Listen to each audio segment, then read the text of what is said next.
ईसाई सभी आपस में भाई भाई। हिंदू मुस्लिम सिख ईसाई सभी आपस में भाई भाई। तीनों रंग आसमान में सब मिलकर जन गण मन गाओ, इस तिरंगे के सम्मान में सब मिलकर जन गण मन गाओ, इस तिरंगे के सम्मान में।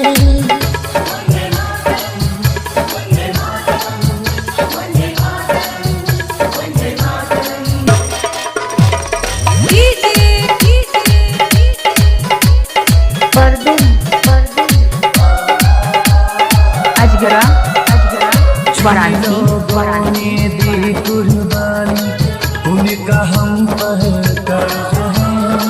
आजादी को कायम रखना हम सभी का फर्ज है।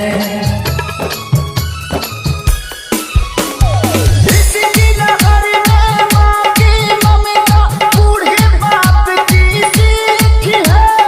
मासूम बच्चों की किलकारी विधवाओं की चीख है। दाग लगे ना भारत माँ के शान में, सब मिलकर जन गण मन गावो, इस तिरंगे के सम्मान में सब मिलकर जन गण मन गावो, इस तिरंगे के सम्मान में। वंदे वंदे वंदे भारत माता की।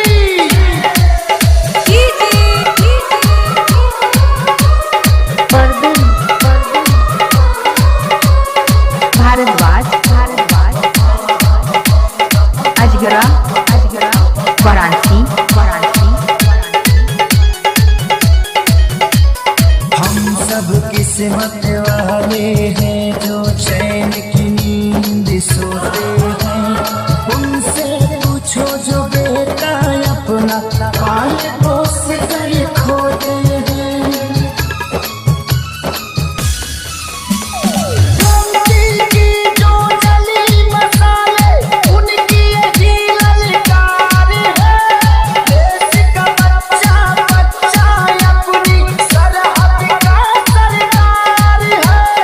वंदे मातरम गूंजे हिंदुस्तान में, सब मिलकर जन गण मन गावो,